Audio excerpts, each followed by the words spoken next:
Mike, how unique a venue is this compared to Ann Arbor, BMO last year, and the privilege to get to coach in all three of these games? Yeah, I mean, I got to do the one at Wrigley Field, too. They're all spectacular. This one is, you know, if you're a North American, this one's more special just because of the men and women that look after you and give you all the privileges you have in your life by keeping you safe and letting you live in a democracy. And so, to me, it's a special thing. You know, I met some of the kids today on the team. They're all the kids I met anyway are seniors going to join the Marines here after they're done. Pretty special. They get to be on the ice tomorrow for the national anthem. So, you know, I understand there's going to be 500 men and women service people tomorrow. That's fantastic. So that'll be special. I hear, even though I'm obviously partial to Canada, you know, I hear the women's U.S. Olympic team's going to be here too, and that's a special thing. You get it to be an Olympian, and then you get to win, and you get to share with your country. That's special. So should be a fun day for our guys. Steven up front. Mike, you've coached a lot of these outdoor games, but it was windy enough to force you guys inside today. But what impact can wind have in addition to cold and snow and that kind of thing on playing conditions? Yeah, I mean, it can have lots, but, you know, tomorrow we're going to get up, there's going to be no wind, and we're going to have a good game tomorrow night. That's just the way it's going to be, and these things have a way of working themselves out just fine. You know, in some ways disappointing for the family skate.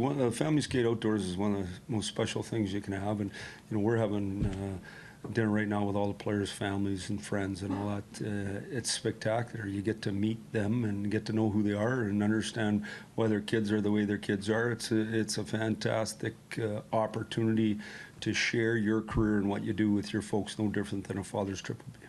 In the back, Kyle. Mike, is it any different going through an experience like this when there's less than 20 games to go in the regular season as opposed to, say, on a January 1st? Yeah, I mean, that's a good question. You know, I guess the way I look at it, all these things are just opportunities. You got to embrace them. Now, we need 2 points, but you got to embrace the opportunity to get better, and you got to embrace this opportunity of playing outside. You know, I can tell you right now, if we were playing here and we weren't playing outdoors, my wife and daughter wouldn't be here. They, you know, it just wouldn't happen. So I think any way you look at it is there's 2 points on the line, but it's a special event, and you should embrace that and enjoy it as much as you can. The way our schedule is, it's set up perfect for us. We look forward to. We played Washington last year. Trotzy does a great job. They've got a good team. It should be fun. On the right side, Dan. Mike, I met a couple of those guys that you talked to today that from the D2 team, the D2 club team here, and one thing they said to me was they look up to the guys on the ice. One guy used the word heroes to talk about the guys on the ice. What do you talk to them about? What's the conversation like when you go and talk to them about whatever it is? Well, it was fantastic. I mean, we talked about how many times a week they practice. We talked about what they were doing next. We talked about how you get to be an officer when you graduate from university instead of if you didn't. We talked about where they're from. You know, we talked about my kid playing college hockey in Boston. What else did we talk about? You know, just what you talk about with anybody. You know, you think about heroes. There's lots of different heroes in your lifetime, and not different people, but people that put themselves in harm's way to look after you, those are the heroes. And so I think that's important. While we're here, we understand that and recognize that. Mike, you talk a lot all year for the past couple of years about accruing depth and how important that is. The fact that, you know, a lot's been made that Austin is out of the lineup, but the fact that, you know, you beat Boston, you've been competitive in the last 2 games, what does that say to the skill set and depth that you've managed to build on this team? Well, we've built, you know, significant, but we got way more to build, and, you know, we got a lot more coming. What we got in the cupboard here is real nice. We'll be set up good for years to come. But I think the more competition you can create on your own roster, the better it is and the more fun it is. And the right for ice time and the privilege to play is important.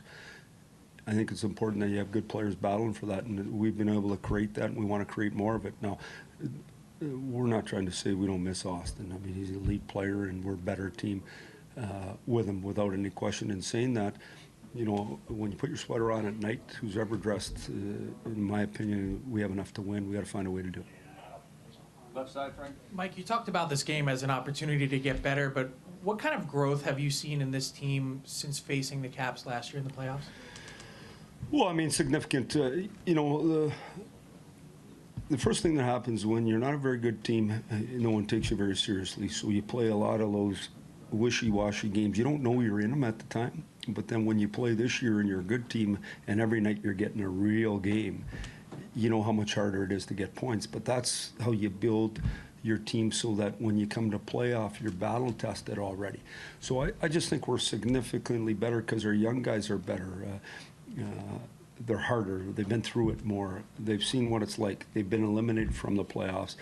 They know right away here, you get in the playoffs, then 10 days later, one of you is moving on, one of you goes home. I mean, it's just, these are all lessons you can talk about, but until you've been through them, you don't know. And I think, don't get me wrong, we're still going to have lots of highs and lots of crushing lows. That's part of being on a good team. But you want to set yourself up for as many opportunities as you can possibly have, and I think we're going in the right direction that way. Do a couple more, Dan, on the right. Mike, with Thomas Plekanec, he's just integrating him into the lineup now. Yeah. I get a couple of games here, but he's a veteran guy.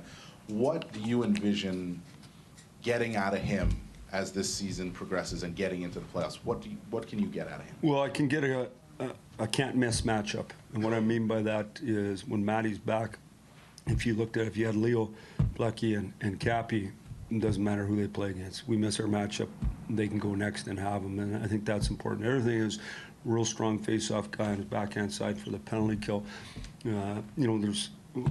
We went through one clip there today, just talking. It doesn't matter how many times right at the start you show a guy something. When you've played as long as he has, that's not going to come natural right away. And you got to get on the ice and do what you do, and then over time you'll get used to playing here. We just think that he can really help us, really give us depth, and be in a position that you're not scared of any matchup as time goes on. Thank you, Coach. Yep. See you guys. Hang on to your hat.